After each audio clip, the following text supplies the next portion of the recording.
Hey, welcome back, everybody. Long time no see. It is the college edition of Heading Back to the Window, the little bonus show that we do each and every week. Good to be here, as always, with my partner, Scott Reichel. I am Scott Steen. I am the lead handicapper at Winners and Winers. He's the senior handicapper over there at Winners and Winers. We do a little show every day we call Heading Back to the Window with Scott and Scott. And, of course, for 13 consecutive weeks, Scott, we have done a college football preview show of the top 25.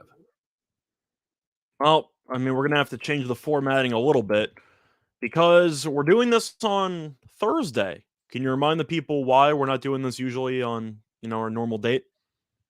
Well, we got some Friday games this week, and that's we want to make sure that everybody has an opportunity to digest the information and, of course, use what we say as just another tool in your toolkit.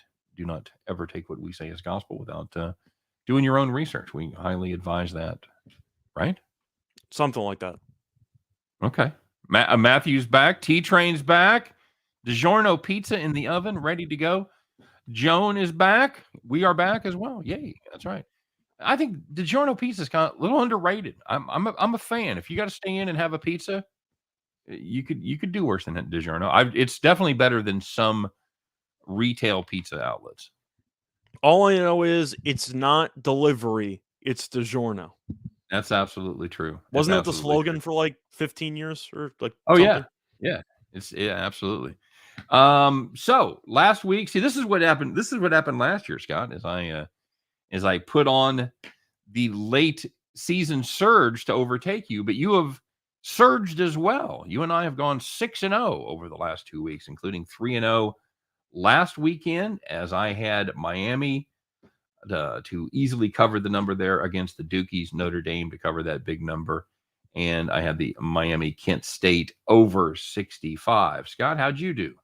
I ended up going 3-0 as well. I had Notre Dame minus 18.5 and minus 110. They ended up winning handily. Had a South Carolina team total under 16.5 at minus 130. They did not score against Clemson. And I had Southern Miss minus 10 against FIU at minus 115, and they covered. Very good. Try a screaming Sicilian. Don't pay your weekly nut. You'll get a screaming Sicilian. Sorry, bud. Yeah, all good. I definitely understand it. Michael B in the house. Good to have you, Michael. So that takes your record for the season to 24-14-1. It brings me to 22-17. You know what? 22-17. I'm happy about that. But Scott, you're having an outstanding college football season. 10 games over 500, just 39. So you're doing it. You're doing a nice job there, my friend. Thank you very much. I'm doing the best I can. Okay, very good. And without further ado, let's get to it. And yeah, like you said, we changed our format a little bit to make sure that we have the Friday games involved and give everybody an extra days of opportunity. And yeah, as anything, guys, if we say something and you're like, you know what, that sounds good, make sure that your research and your handicapping agree with what we tell it. And if we give you some stats, we say, well, this is going to happen.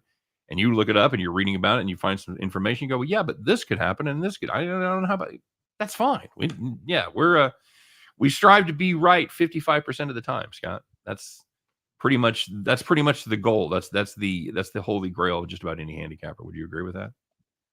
Yeah, I'd say it depends on what line you get, but for college, you're always going to end up finding some 115s, 120s. You're very rarely going to only take minus 110s.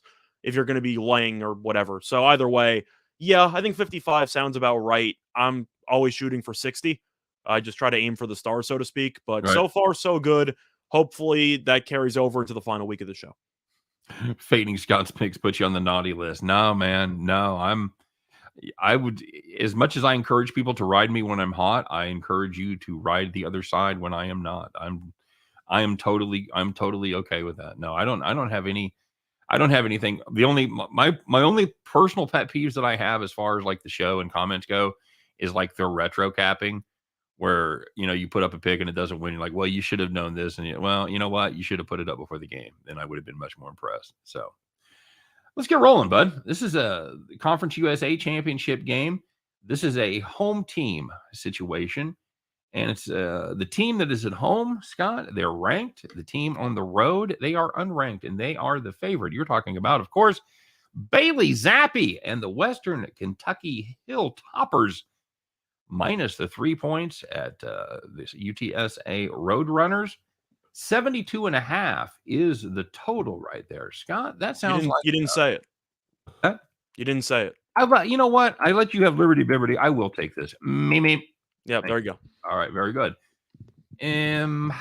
We have liked both of these teams a lot all season long. They have been profitable teams, not just for us, but for everybody else. Western Kentucky 9-3 against the number, and UTSA 8-4 against the number. And that was mainly because people just started kind of catching up with them late in the season. You and I were on this team for a long time. They did good for us. Finally had a no-show last week, as I believe. Would you call that, I guess, a look-ahead spot, Scott? That's exactly what I'm calling it. We both like North Texas in that game because North Texas was going for another win. They were on a winning streak. They were playing well. UTSA had the biggest win in program history, beating UAB in that thrilling touchdown with about 3 seconds left. They already clinched a spot in the conference title game, and they just kind of packed it in because I can't say they even took their foot off the gas when they were winning in that game against North Texas. They just showed up in a body bag. Yeah. Never got off the bus. See, I didn't think I did like North Texas because I thought we caught it at 9.5. I thought that was too many points. I said money line. I thought they had a shot to win the game. You did, and I didn't think it'd be a look ahead because this was a UTSA team that had just kind of scaled new heights every week. They've been ranked. They were undefeated. They had an outside chance at a New Year's Six bowl game. I thought they had a lot to play for, and yeah, they came out even flatter than I thought they would. So the last couple of weeks before kind of concerned me because it wasn't even just the UAB game, because UAB, of course, is a good team, but they struggled against Southern Miss for 55 minutes of that game. Yep. They ended up getting a late touchdown there to win by 10, but that was a 30 point plus spread. 32 points, I think, was the spread for that. So, last year was 45-3. Yeah, this Western Kentucky team, man. When they get rolling, Scott, we saw it last week as this team ended up putting 53 points on the board after having 10 at halftime. All right. Trying to remember how many they had at halftime. I want to say they had 13 at the half against Marshall. They put up 40 in the side. I knew they put up 40 something in the second half. It was an absolute masterclass. Did they only have 6 in the first half? I'm trying to remember. I think they had 6 in the first half and 47 in the second half. I think they finished with 53. Yeah, the halftime score, they had 6. So they put up, you're exactly right. It was 14-6 Marshall at halftime, and they put up 23 in the third, 24 in the fourth. See you later. Defense stepped up, gave up 7 in the second half. So I'm as much as I like this UTSA team, and as much as I like them at home, Scott, I think this Hilltoppers team is playing some really good football right now. I mean, they've put up 135, but they put up 240 in their last 5.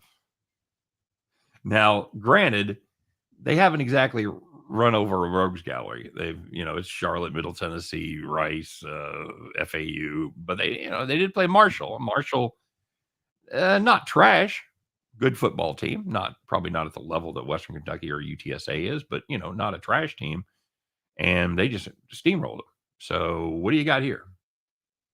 For this one, I find the line movement in this game extremely fascinating because it opened up with UTSA and Western Kentucky being, I'd say, close to pick 'em, somewhere around there. And you have just seen an avalanche of money coming in on Western Kentucky. They're up to around 3, even 3.5 in some spots. So you're crossing over key numbers at will. It seems like everybody's on the Hilltoppers here, and I understand why.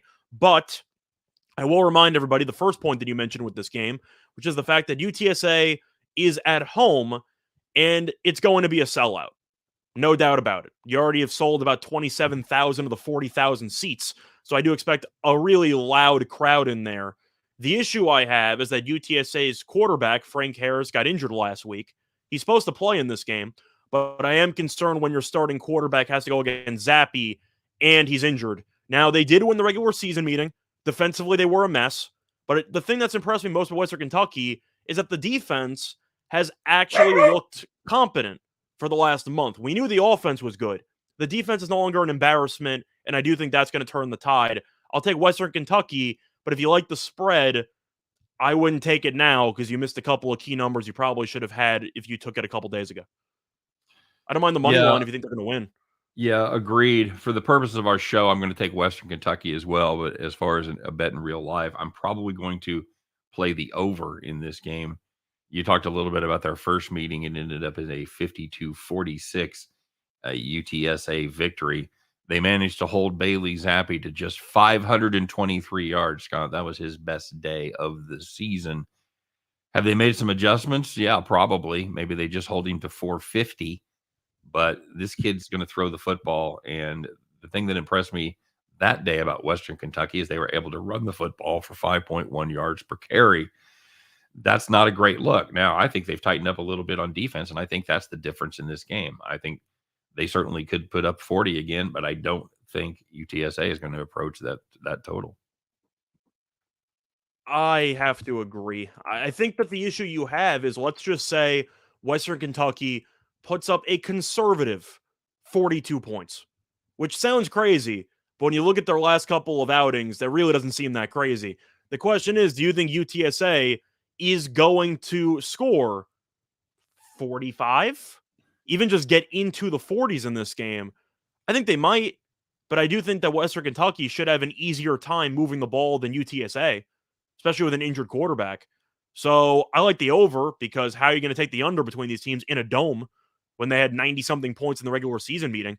But I'm going to go with Western Kentucky because I think UTSA, despite being at home, is the inferior team since Western Kentucky has hit another gear since the regular season meeting.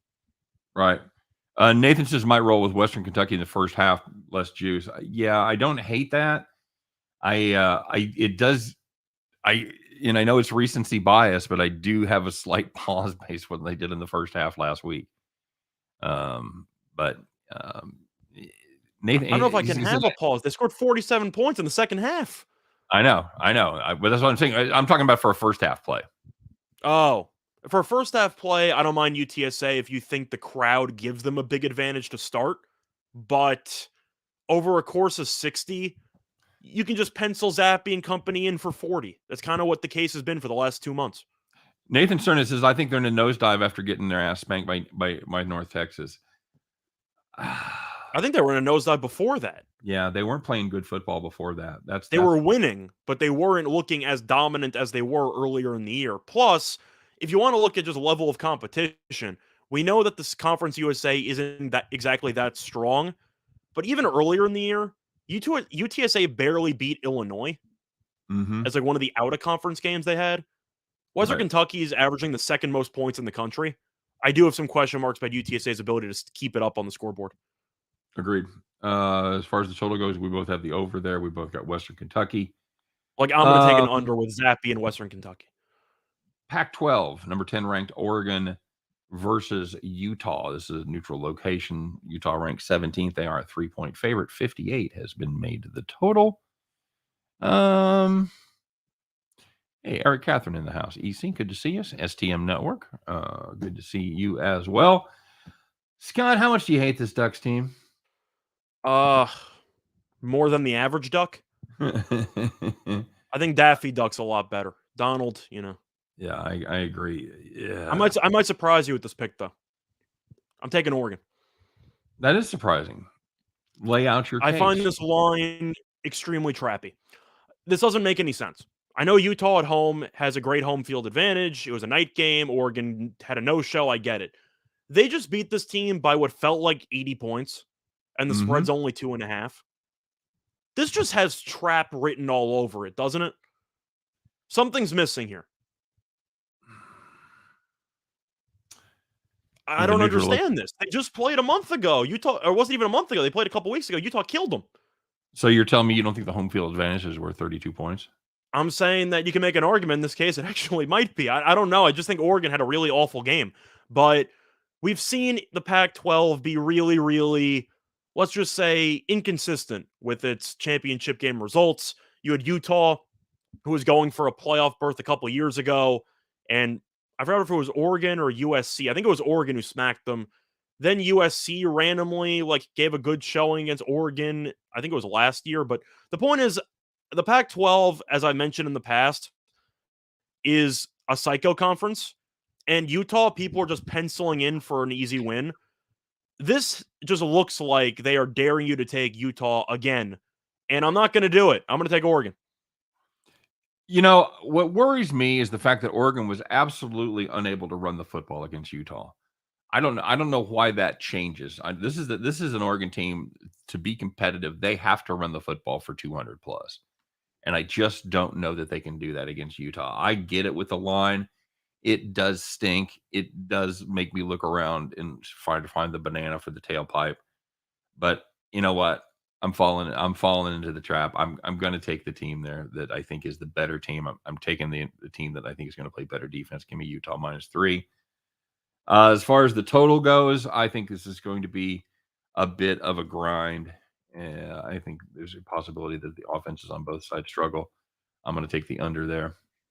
I agree with you on the under, but I can't get past that spread. That looks like the easiest bet in the entire card because they just beat them by 30. And yet, Right.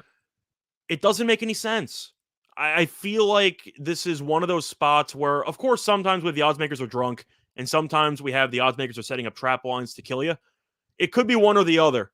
But I do think after the blowout we just saw, there's a lot of recency bias in favor of Utah just automatically smacking this team. I Right. do think with an immediate rematch or close to an immediate rematch, Oregon will put together a much better showing. I think they got a shot to win the game.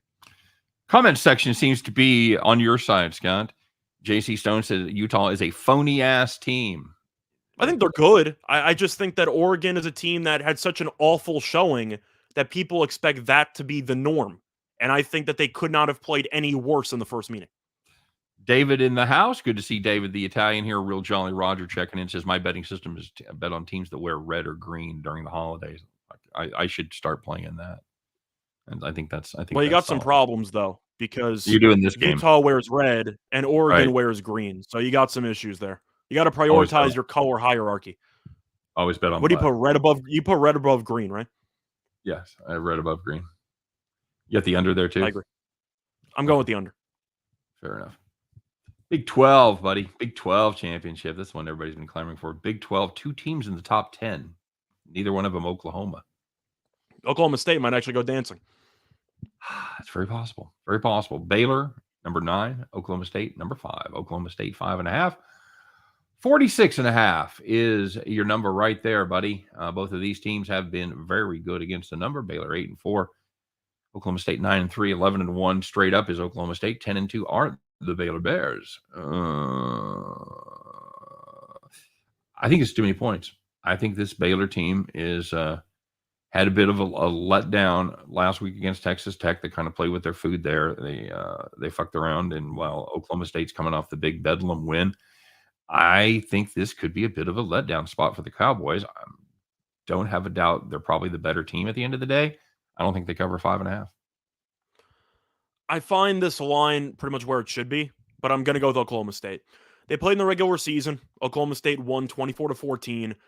Baylor really couldn't move the ball for pretty much the entire game. The ground game especially had some issues there. Ended up with just 107 yards. We know Baylor's usually in the 200s, while Oklahoma State had 57 rush attempts for 219 yards. Not exactly great either, but Sanders was awful. Bohannon was awful. The issue there is that Baylor had to use a backup quarterback last week because Bohannon has been battling some injuries recently. So are we sure Bohannon's actually going to play in this game? Well, that's what I want to check right now. In fact, I'm fitting Because I saw the backup play against Texas Tech.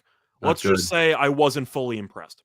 Yeah, Bohannon's still questionable with the hammy, so that is going to be predicated. I forgot Bohannon left the last game. Yeah, well, He didn't even leave the last game. He didn't play.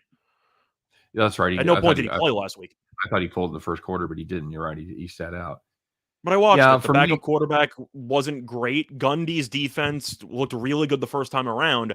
I'm not a fan of Saunders as a quarterback, but I have a really hard time taking a team who's might be using a backup quarterback in a championship game. So I'm going to go with Oklahoma State because even if I don't like Saunders and even if I do have question marks about this team, at least I know who's going to be behind center, and that's enough for me. So give me the veteran quarterback who maybe can put together a good performance with his legs. Give me Oklahoma State minus the points. Yeah, and my Baylor play is predicated on Bohannon getting the start if he ends up being a scratch in that one. Well, let's just say Bohannon is a scratch, late scratch by game time. Does the line move to 6.5, 7? I think it might. Yes, I think it certainly gets to 6, maybe 6.5. So I'm going to gamble on the injury news because even if Bohannon plays, he might be limited just based on his mobility. So I do think with a compromise or backup quarterback, I have no interest in backing Baylor. Okay. I like the under in that game, though. Yeah, I do too. That's definitely my favorite play from that game. No question about it. MAC championship game from up there in Detroit, Scott. Kent State -3, Northern Illinois. 74.5 is your total. Enjoy. I can't believe they put the total that way. Should be 95. This Kent State team, man. They are, it's weird because you look at them and you think they're the perfect over team because their defense is terrible, their offense is fantastic. However, the odds makers have had them pretty much right on the money all season long. They're 6-6 over unders. Northern Illinois 7-5. So, Kent State team, Scott, if you like offense, you got to like this team. Question is, can they stop the running attack of Northern Illinois? Well, they played in the regular season, and Kent State won, which was a really fun game to live bet over. So by the way, does that matter to you? How much stock do you put in that? Not much, but I do think that you can have takeaways from games. You can't really view the whole thing and assume it's going to be the same exact script, but you could tell after a pretty slow start, Kent State just did whatever the hell it wanted to, and there were no answers on the entire field for Northern Illinois. Now, you can make the argument that Northern Illinois had a similar situation offensively because Kent State couldn't stop them for the entire second half either. But Kent State, we know with the pace, with Crum at quarterback, who I really like, good receivers, good running backs. Besides Rudolph, does Northern Illinois really have many weapons at receiver? I feel like Rudolph's just the guy. Yeah, he is, and that's not really what they're going to look to do. They want to just ground and pound. They want to just run the ball down your throat. They averaged 10 yards a carry against Western Michigan. Man, that's if they had their way, they'd never throw the football. So.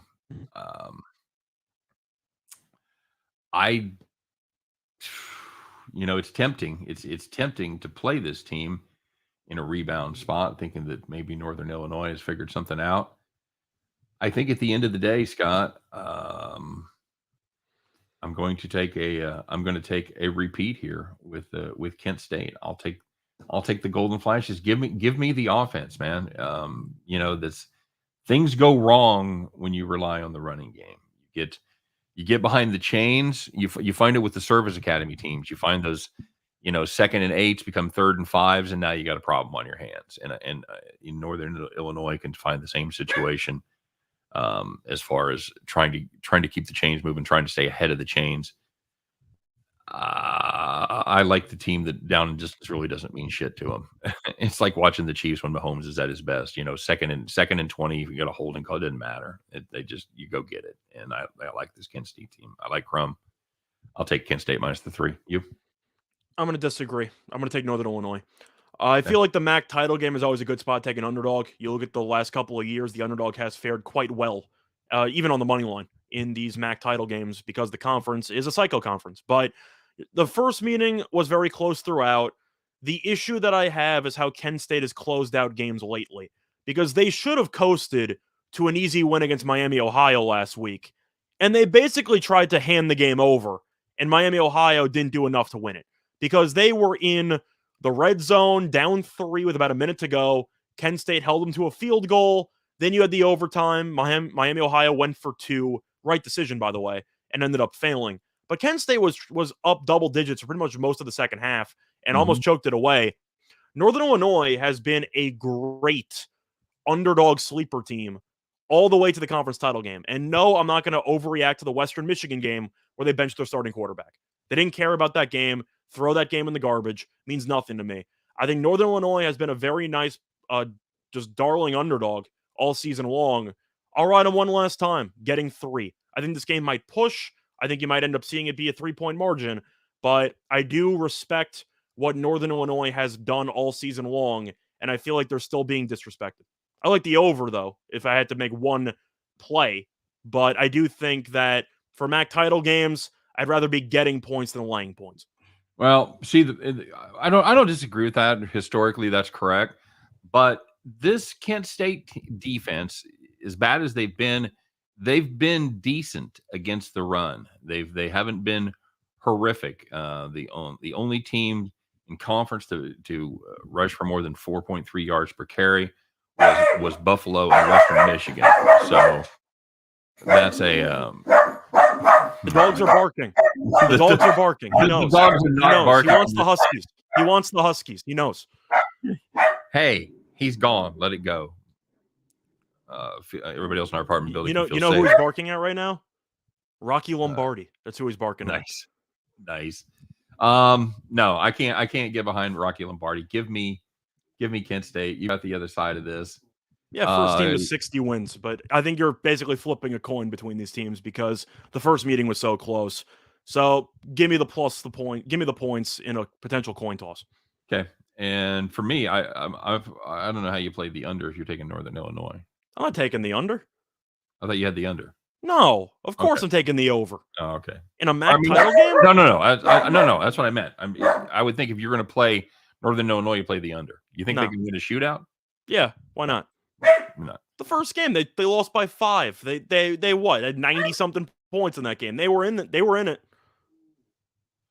JC Stone wants to know in your personal wagering, do you manipulate spreads and totals as alternatives? I'd be in the losers lounge past 20 years if I had to bet posted odds. It all depends on the game and how much value you're catching. Generally speaking, as far as like buying points and everything, I don't do that. We've talked about that in the past, Scott. If you've got a plus 100 or a minus 105, and you can buy that 3.5 to 4 and keep it at minus 115 or minus 120, that's something I would consider doing. But for the most part, I think 125 is usually the ceiling that I'll cross. Now, as far as alternative lines, I do like playing alternative lines, and I like playing alternative totals. I especially like it in baseball, playing minus 2.5 in some of the baseball games. Good value there. Yourself, what do you think? I think for college football, it's a very interesting idea because college football is kind of a crapshoot at times. Of course, it's one of those situations where if a team wins and you could tell from the first couple of just minutes, a team's going to win by 40. I mean, you could usually break that down and tell one team shouldn't be on the same field as the other team. I don't mind an alternative total for an over in this one. For example, if you can get the total between Kent State and Northern Illinois from about 74 to 90, I don't mind taking an alternative over at a decent plus price if you think one of these teams gets to 50. Yep, agreed. Kara says, don't worry, I can speak dog. Translation, God, stop talking about stupid sports. I believe that's probably pretty correct what my dog is saying. He would probably prefer that I just not do anything and sit there and scratching between the ears. So let's move on so I can get to the dog scratching. Scott, looking out there in the Mountain West, San Diego State. Get a little defense, Scott, as the Utah State comes to town. Utah State want to sling it around a little bit, you might say, huh? Something like that. What you got here? I'm going to go with... I kind of have to. I'm really impressed by what they did against Boise last week, and not because I think Boise's very good, but because they were trailing, getting their asses kicked, and a part of you thought they might fold. And then they rattled off about 27 unanswered points and killed them the entire second half. So I actually really was impressed by San Diego State. And I do think that team, offensively, I don't say they figured something out, but they're actually watchable now on the offensive end. Utah State might have gotten here through the offensive attack that they have with Anderson as their coach. You really trust that defense? I don't. Well, that is the question. If you can trust that Utah State defense enough. But on the other hand, I would ask you then, Scott, do you trust the San Diego State offense? I trust the San Diego State offense more than I trust Utah State's defense. I think that worst case scenario is you saw Wyoming run the ball down their throats a couple weeks ago. And I do think that San Diego State's identity is predicated on running the ball. So I do think that on the ground, San Diego State's offense could have success, and the defense, I think, will do enough to generate pressure and to really make it difficult for Utah State to move the ball. So I like the Aztecs here. Okay. Well, it's a what they do well is they're able to stop the run. That's not something that Utah State really wants to do all that often. It's all about Logan Bonner and whether he's going to be hot or not. I think it's too many. I'm with you though. That game a couple of weeks ago against Wyoming, man. We know Wyoming cannot throw the ball. Terrible football team. Cannot pass. And they ran it up on them. They won that game handily. They did. They ran for 360. They passed for 240, Scott. Just saying, when you run for 360 in a game where Utah State was still competing for a conference title spot, I do think San Diego State should have success on the ground, which is really a red flag for me when it comes to Utah State in this particular matchup. Yeah, I'm with you. I kind of went into this one on the fence. I'm gonna play San Diego State. I think the 6 so you changed your mind. I did change my mind. Yeah. Yep. I liked Utah State. The more I look at it though, the more I look at that Wyoming game, the fact that they were able to run the football, I think San Diego State is able to play keep away long enough from Logan Bonner. And wasn't even just that game. Of course, Air Force is an elite triple option offense, and Utah State won that game. Air Force scored 42 points. They ran the ball at will. I know Air Force is an elite rushing unit, but the point is that you've seen time and time again, this team has a serious issue stopping good running games. Yeah, that's absolutely true. That's absolutely true. So what do you got for a total there? I find the total the trickiest part because I do think that San Diego State should be able to run the ball and score an underrated amount of points in this game. The question is, do I think Utah State's actually going to contribute much offensively against such a good defense? I might surprise you. I'm actually going to take the over. Okay. I think San Diego State might actually push 30 in this game, maybe more. You might see a defensive score. But I do think you'll see a couple of really bad interceptions from Bonner, which might lead to some short fields. But I can understand if you like the under. I'm going to take an interesting spin here. I'll take the over. App State, Louisiana. Oh, I've got the under, by the way. I am going to play. It doesn't surprise me. You have seen a little bit of money on the under. I'm just going to take a spin here. Give me the over. Okay. App State, Louisiana. Louisiana is ranked 24th. App State is the favorite in this one. That is a true road game for them, by the way. This line is so confusing. Louisiana. I believe we both liked App State in the original regular season game, and they got their asses kicked. Yeah, they did. Yep, they absolutely did. And we saw all the reasons to like them, and it all went right down the drain as they pretty much ran them out of the building. So, have they learned anything? Well, the odds makers seem to think so. I'm going to take the points because Louisiana at home is really good, and App State's a different team when they're away from Boone. But do you really want to lay 3 with the team that got killed in the regular season meeting? I know that I mentioned with Western Kentucky that I think they're going to win the game, but those two teams are heading in opposite directions. It seems like Lafayette or Louisiana, however you want to call them at this point, and App State have both been playing pretty well lately. So I'm going to take the points. Okay. You? IC says, I think Bonner's just not a good quarterback. I think he's okay, but he's one of those classic air raid guys who's just going to sling it around the parking lot. Yeah. And yes, the coach did leave. That's, of course, the main story here with Napier, who ended up taking the Florida job, which is probably why you have seen some line movement on App State. I don't know how big of an impact the coach actually has, though. What do you think? Yeah, How many points is a coach actually worth? I don't know. You know, it to me, it depends on whether they call the plays, how involved they are in the day-to-day operations of the offense. You know, this App State defense is the same thing. Since that since that Lafayette game, they kind of struggled against Monroe. When they gave up, they gave up 28 to Monroe. They gave up 27 to Coastal. There's no shame in that. But then this defense has really clamped down the last month. They've given up just 31 points in 4 games, including giving up 14 to Arkansas State on the road. That's an impressive performance because Arkansas State, not a good team, but they can score. Their defense is just god awful. But you're giving up 14 to Arkansas State. That's a good performance. They give up 7 to Troy. So I'm going to make the same mistake twice, Scott. I'm going to take App State here. I'm going to lay the points away from Boone. Well, I don't think that's exactly a bold call since you have an unknown coaching situation with Louisiana, but it's still going to be in Louisiana. The crowd's into it. We talked about how App State is a different team on the road than at home. Maybe I'm just underreacting to the actual coaching news, but for me, I'm going to take the points because I think these teams are actually pretty close to each other. Okay. All right. I'll put you down for Louisiana. As far as the total goes, I am going to lean towards the under there as well. I think that's a pretty sharp number, but I'm going to play the 53 under. I'm going to take the over in this one. Okay.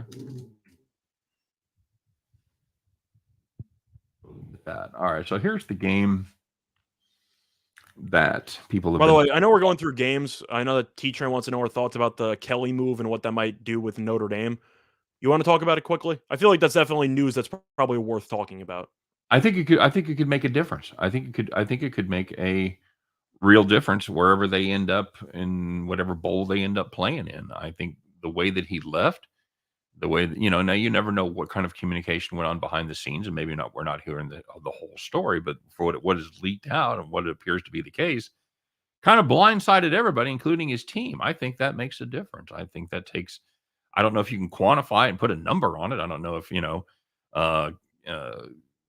Kelly being a dickhead is worth 4 points, but I think it absolutely has an effect on the psyche of that team. What do you think? I think it'll impact them when it comes to the actual opinion of the college football board, playoff board, because it's really just a serious distraction. There's really no other reason why. I find the whole situation weird. I get the idea that LSU's paying you a boatload of money. It was a pretty big check, but you really couldn't wait till the end of the season, or at least to see if your team even got into the damn thing before you left at 7 a.m. Like you really had to text people a message at your players at around like midnight and tell them, by the way, quick meeting, 7 a.m. I'm out of here. And then you catch the company jet at like 7:05. Like, really? That's how you handle the situation? He Baltimore colted those motherfuckers right there. That's exactly. I don't like Notre Dame, but that was a pretty scummy move. I can't say I'm surprised because I've heard some pretty bad things about Brian Kelly in the past, but still, I don't know. It's a situation where I do think the committee isn't going to be thrilled to let in a Notre Dame team with no proven head coach. So I do think that might be a factor. Should it be a factor? No. I don't think it should be. I think if Notre Dame deserves to be a top 4 team, then they should get in. But I do think that it will be held against them whether you want it to or not. They had a long road ahead of them anyway. But so there's 2 games that everybody's talking about, Scott, and they're the next 2. This is a game that you and I have a substantial position in. You caught a good number on the money line, and we made a little investment in this one. So we're watching this with a more than a fan's eye, as we have the Georgia Bulldogs and Alabama getting together down there in the Mercedes-Benz Dome in hot Atlanta. Georgia, number 1 team in the nation. Of course, they are 6.5-point favorites over the number 3 ranked Bama, 49, and the hook is your total there. Scott, I'll let you start off and tell everybody why we have staked the position we have in this game. We got Georgia money line. Because I found a line that was minus 170 when every other book had minus 230. So I'm going to take the 60 cents and say thank you, regardless of whether it wins or loses. And I told you about it, and you wanted a piece, because why wouldn't you want a piece when you're getting 60 cents? So we have Georgia money line. As for the actual spread, I really have a hard time taking Bama here. I know the automatic counter argument. It's Nick Saban getting points. I have to take it.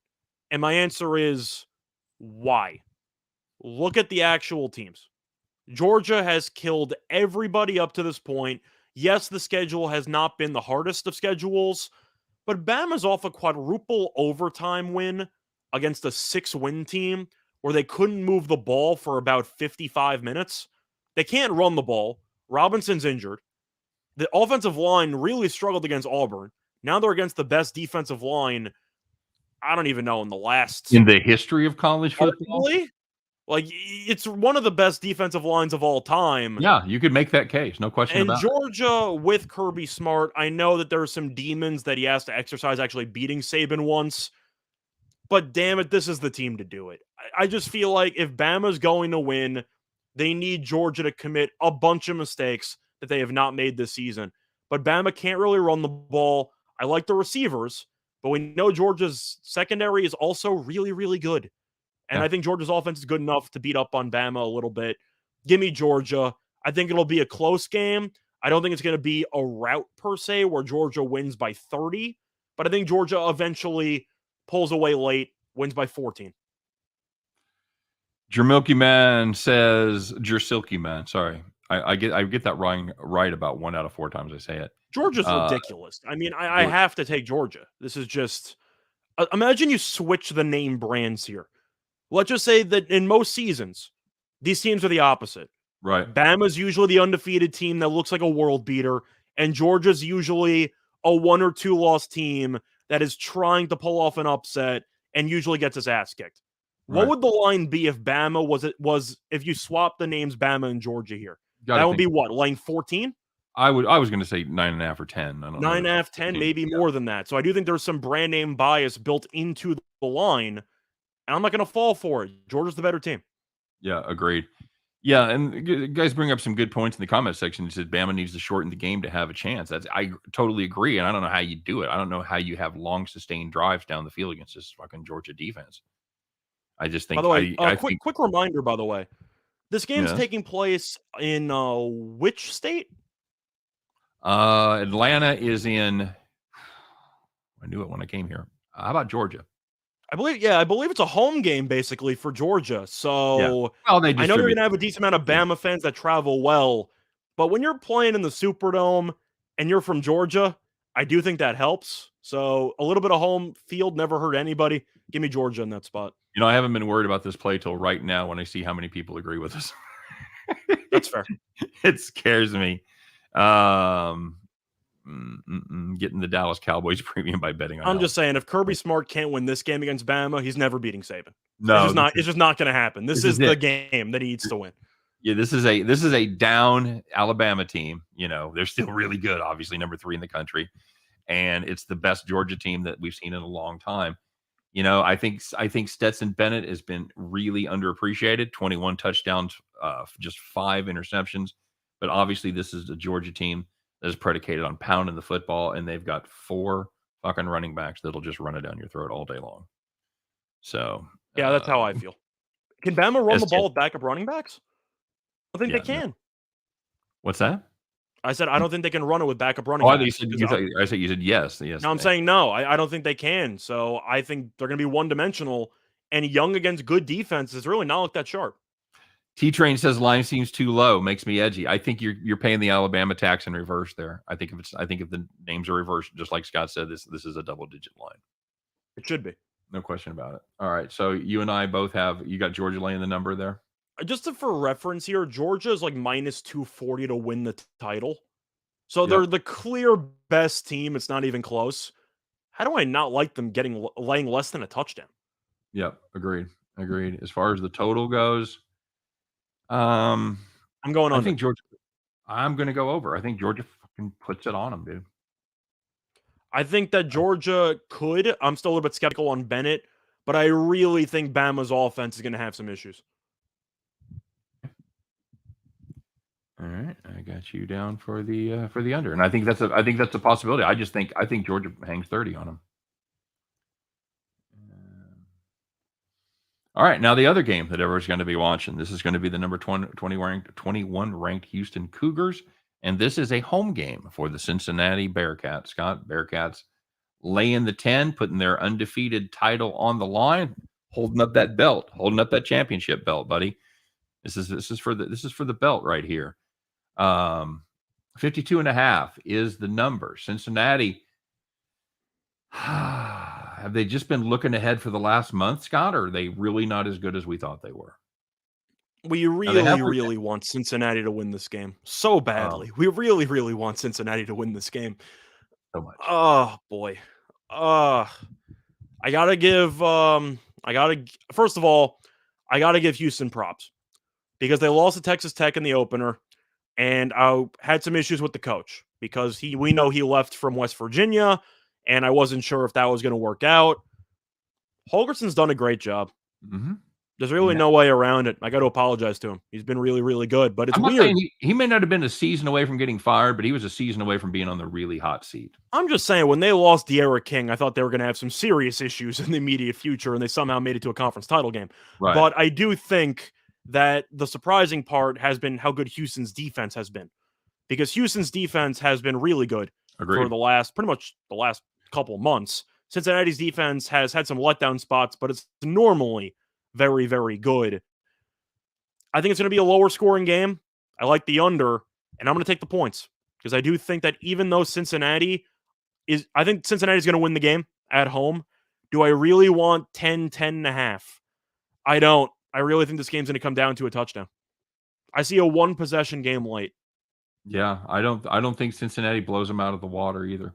I'm gonna take the Cougs plus the 10. I may take a little sniff on the money line just because that's the way shit works. You think this Cincinnati team, they have it all right in front of them, Scott. They have everything ready to go. They have it all laid out. All they have to do is go out and beat a team that's not as good as they are at home as a 10-point favorite. You see it time and time again. Those people shit the bed. This could be one of those times. I think you're probably right. Cincinnati probably wins this game. I think Houston is live, and I think there's a probably good value at catching them at I don't know what the money line is, 270, somewhere in that neighborhood, plus 270, 280. Have you seen it? It would be in the 300s. Let me see if I can get a. You could be at 3. You could be at 310, 320. I just didn't have it up in front of me. No, it's not. I'm pulling it up right now. I see around plus 330. Plus 330. Take it. Yeah. I'm definitely put a sniff on that. Yes, it is not a neutral site, STM network. If there's a shot at saving getting baptized, I'm watching it. No shit. Cincinnati defense doesn't play for doesn't deserve to play for the national title. They beat all scrubs. You know what? I'm kind of torn on that. You beat the teams that are in front of you. I can't say that they've beaten all scrubs. I mean, they beat Notre Dame on the road. That's probably the second most impressive win of the entire season. They probably have a better win than Notre Dame does. They do. Notre Dame hasn't won anything because every team that Notre Dame scheduled has really fallen apart, really. I mean, you schedule Wisconsin, you schedule North Carolina, you schedule USC, you schedule a bunch of teams, and every team hit the wall. So Notre Dame might be a little bit overrated because of who they played. It wasn't really their fault. Every other team on their schedule fell apart. But you go into Notre Dame and you win that game relatively comfortably. I might agree that their conference is a joke. I can't underreact to that Notre Dame win. That's such a huge win. No, and the other thing is, as far as your non-con goes, who wants to schedule this team? Who wants Cincinnati coming to their home stadium and beating them outright in non-conference competition? Don't get me wrong, Silky. I'm not saying Cincinnati's giving Georgia a run for their money. I'm not saying that. I think Georgia is going to kill this team. What I am saying was a 17-point favorite, Georgia over Cincinnati. It might be. But Silky, I'm not saying that Cincinnati's going to give Georgia a run for their money. I'm just saying if you have a 1 versus a 4, I'm not sure any 4 is giving Georgia a run for its money. No. So if you want to put Notre Dame in, if you want to put in Oklahoma State in against Georgia instead, good luck to you. Because I'm sure Georgia's going to beat Cincinnati by 30. They'd probably beat Oklahoma State by 32. Just saying. Yeah, there's only one team in the nation I think that can give Georgia a run, and that's Ohio State. Yeah, I agree with that. I think Cincinnati's on par with Michigan. I think Cincinnati's on par with Oklahoma State. Obviously, they beat Notre Dame. I think they're right where I they think deserve. Michigan's a little bit better than Cincinnati just because of how good they are on the defensive line. I do think that Hutchinson and company are really, really good. So I think Michigan would beat Georgia, but I do think Georgia against pretty much every team you can look I'm sorry, at. you said I think Michigan would beat Georgia? Yeah, Is that what you meant to say? I think Michigan would beat Georgia if Would they beat played. Georgia? No, sorry, it would beat Cincinnati. Sorry. That's okay. Sorry, my bad. I was okay. Sorry. I think Michigan would beat Cincinnati. I think Georgia's going to beat everybody. So, yes, you can say, well, it's a waste of time. Cincinnati's going to get killed by Georgia. True. Is Oklahoma State not going to get killed by Georgia? Because they clearly are. Right. That's exactly my point. None of these teams can compete with Georgia. I think the defenses are going to rule the day. I think these teams are both going to come out tight. I'll play the under. I really like the first half under as well, but I'll take the full game under. You? I'm going to have to agree. Okay. All right, very good. 2 left, buddy. Heading to the Big Ten. This is a neutral site game. Indianapolis is correct, right? And number 13, Iowa against the previously mentioned Michigan Wolverines. Yes, as a Wisconsin fan, had a shot there to face Michigan, and you lose to Minnesota. So now we got to watch this damn Iowa team with Petrus try to beat Michigan.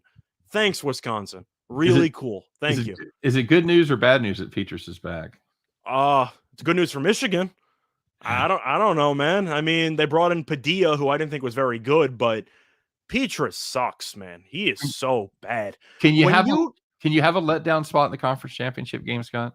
You can make an argument since Ohio State is pretty much the Super Bowl of the actual season for Michigan. I got to take Michigan, man. I mean, this would be such a funny Harbaugh moment if they beat Ohio State just to blow the Big Ten title game. But I really don't like this Iowa team. When your quarterback gets outplayed handily by Graham Mertz, you have a serious problem. Am I impressed that Iowa needed an 18-point comeback against Nebraska in the last game of the season? Of course not. Give me Michigan. Okay. Of course, everyone's going to be on Michigan. So if you want to talk about a potential trap line or a fade the public move, then take Iowa. I can't do it. Michigan's defensive line's fantastic. The ground game's great. I think McNamara is actually not that bad. I don't think he's good, but I think he's better than Petrus. It's not even close. Yeah, I agree. I don't know. And we could absolutely go down in flames here as Michigan, it seems weird to say a sandwich spot between their big game against Ohio State and whatever potential playoff game that they land in. It could be a sandwich game. That'd be a kind of a weird concept. But I just don't see enough out of this Iowa offense. And the defense, I think, is eventually going to get worn down as the offense can't stay on the field. I've got to play the over here. I think Michigan could put up 28-35. I like the over here. Anytime you're playing indoors, I'm going to be tempted to take an over because you're expecting Big Ten. You think terrible weather, bunch of punts, some rain, some snow. Nobody can do anything. But no, you're indoors. The field's in good condition. Michigan might run for 200 and something yards. I do think that this total does seem a bit low if you think Michigan could put up 35 in this spot. I like the over because Michigan's defense, I do think, is good. Is it this good, or did the defense just look really good because the weather was terrible against Ohio State? Well, that's a great question as well. The dogs are not barking here either, Scott. Your dog likes Iowa.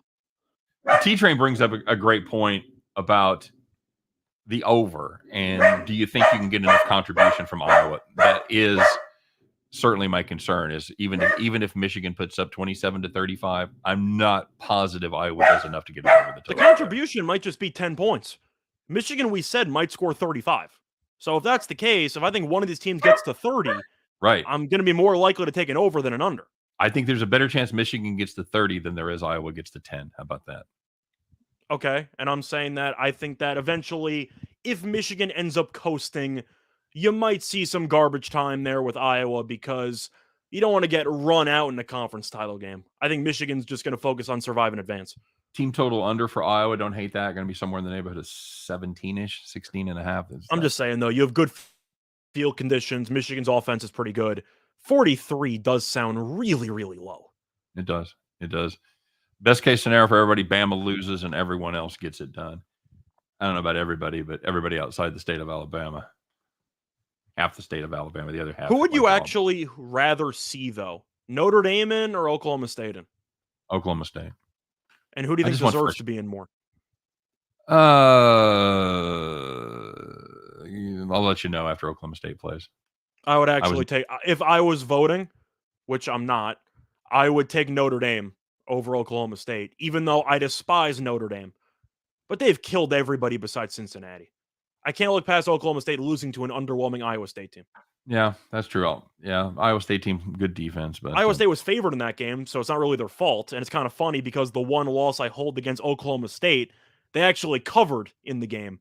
But Iowa State turned out to be a lot worse than we thought they were going to be. STM Network says UGA, Michigan, Cincy, Oklahoma State. Yeah, there's your 4-teamer right there. Silky Munn says 35-6. That's what I'm afraid of. I still got the over. By the way, if STM is right and you have Georgia, Michigan, Cincinnati, and Oklahoma State, what's Georgia's price to win the title? Minus 350? Minus 300? Because I don't see any team there that's going to be close. That might be a little prohibitive. That's what it should be. It might be 240 now. I was gonna say you might be able to get it at 280. I'm saying you're 240 now, and Bama's the biggest threat media-wise. Yeah. Georgia might actually be minus 300, minus 320 if you have those other three teams. Yeah, and I'm not sure I'd fade them either. Jermoki Man, I told you, Jersilky Man says Cincinnati couldn't cover against trash. True, although they did rally. They did get off of that 4-game streak there. STM said they should be 350 anyways. Yeah, and I don't know that I'd fade them. I don't know where the value lies anywhere else there. Last game, ACC. This is a neutral site. It's Charlotte, I believe. Number 15, Pittsburgh. 3-point favorites over number 16, Wake Forest. 72 is your number right there, my friend. Kenny Pickett, Scott, going to be the first quarterback taken or no? I think he should be. Corral, I think, is the most entertaining guy because of his running ability. I'm still not exactly sure if he's a very good quarterback who'd be able to fit in any system or if Lane Kiffin just pumps up the numbers. It really could be either one. Pickett is the best, in my opinion, pro-ready quarterback in the entire class. I really like him. And I'm not sure if it's because of the gloves or not. He reminds me of Kurt Warner. Is it because of the gloves? Maybe. Kenny Two Gloves? He reminds me of Warner. I don't know if you see that, but I kind of see a bit of a resemblance there.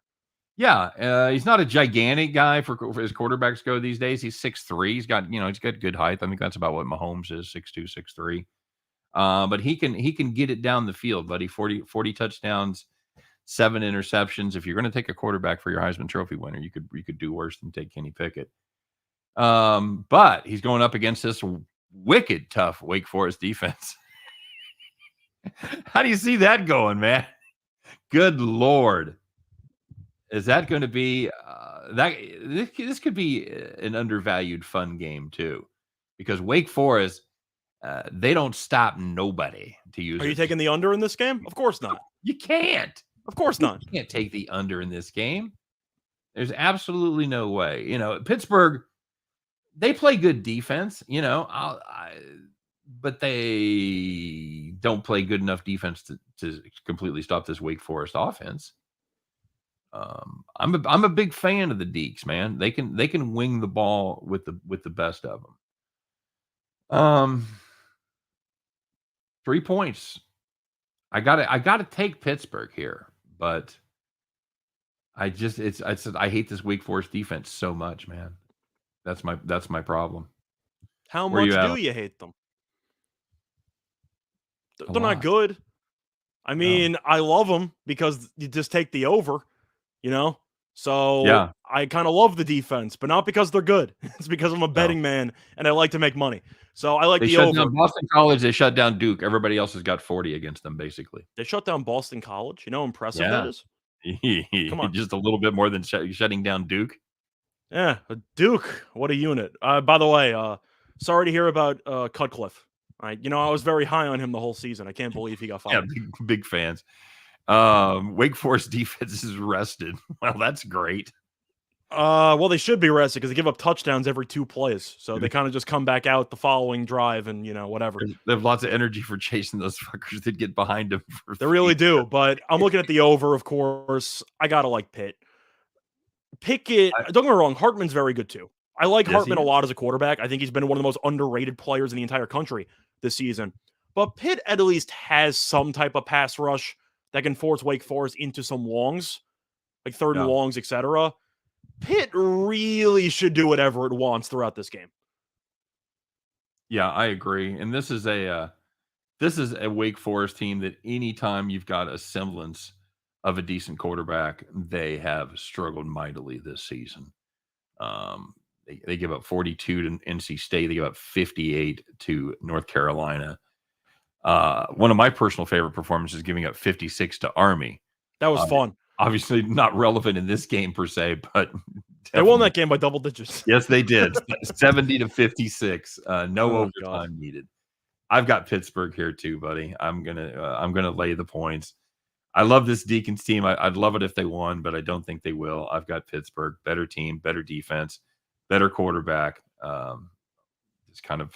You expect me to bet on the Demon Deacons during Christmas time? Can't do that. Can't do that. Bud. Can't do that. Can't do that. All right, that's it. That's the show. I was gonna put the USC game on there, and I'm just like, you know what? I've talked about those fuckers enough. I don't want to talk about. Give me the team from California winning that game. I like the odds of the Cali team winning.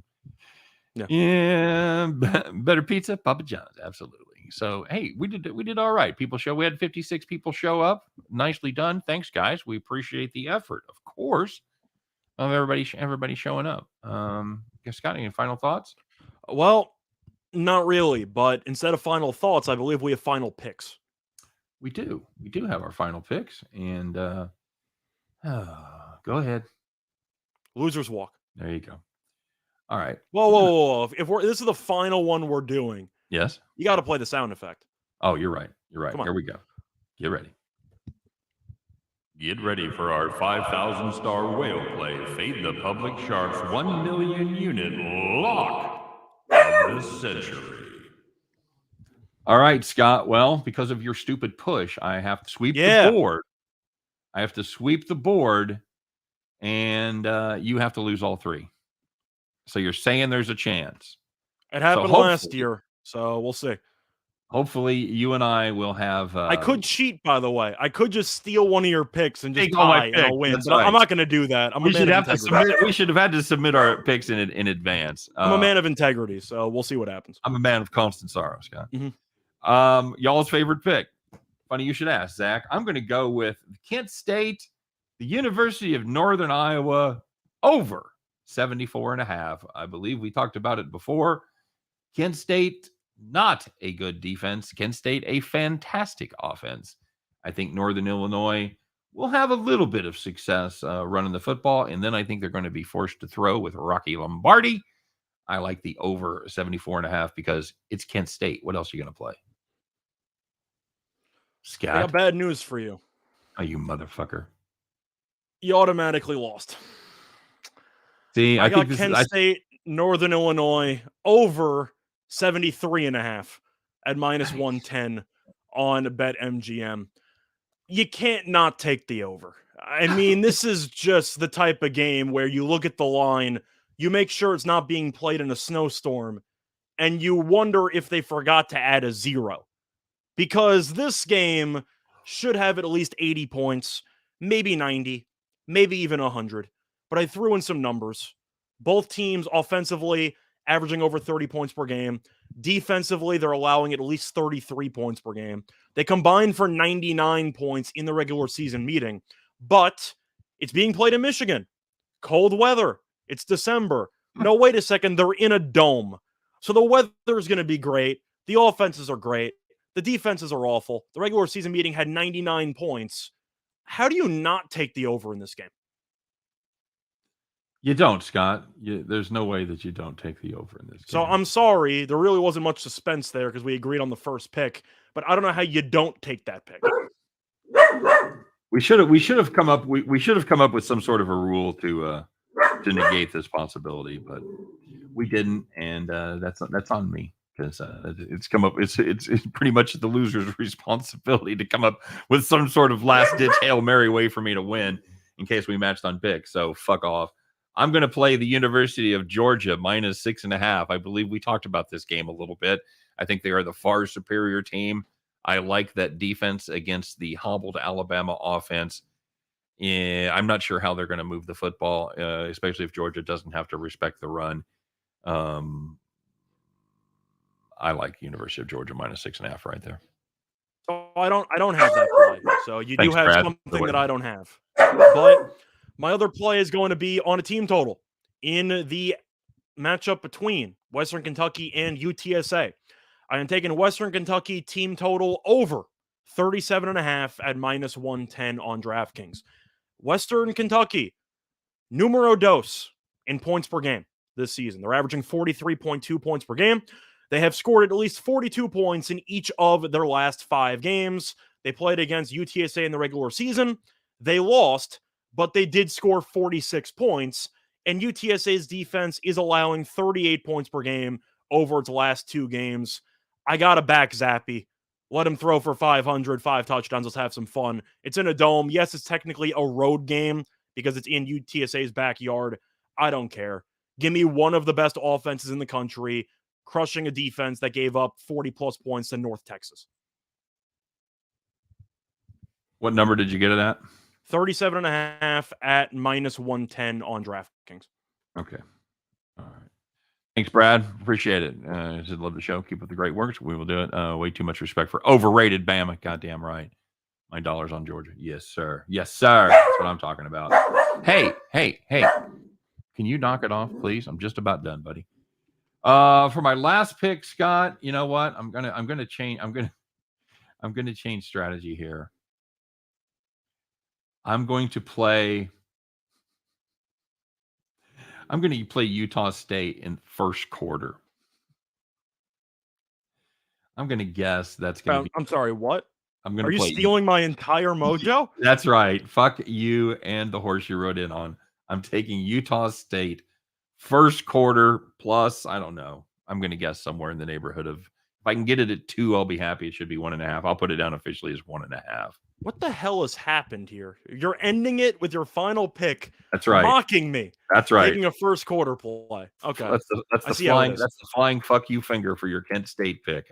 I know you got a 4th pick there that you're not doing because you went, oh, you know what? I'm an automatic winner. I actually don't. I just straight up saw 73.5. Every other book at 74.5. I'll take the free point to the bank. So no, that was actually the first play that I had written down because it was so obvious for me.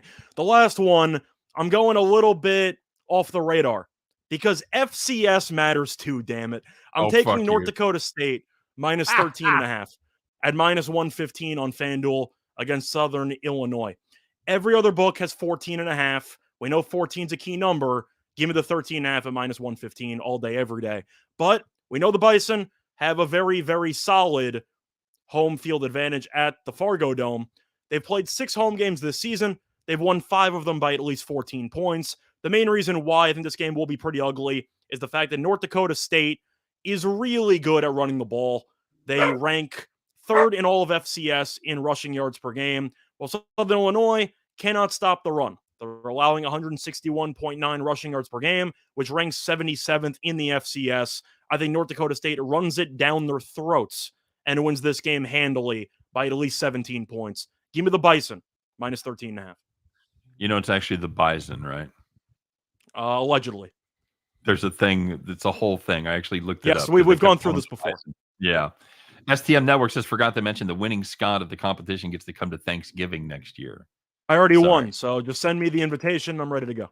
That's my kid. He's getting a little cocky because they hosted Thanksgiving one time. So now he's cocky. He's an individual. He's a person now. You know, he has responsibilities. I know what the fuck I'd have to do if I have to figure out what to do on my own Thanksgiving. All right. Anyway, Joan, always fun. Thanks for stopping. Appreciate you guys.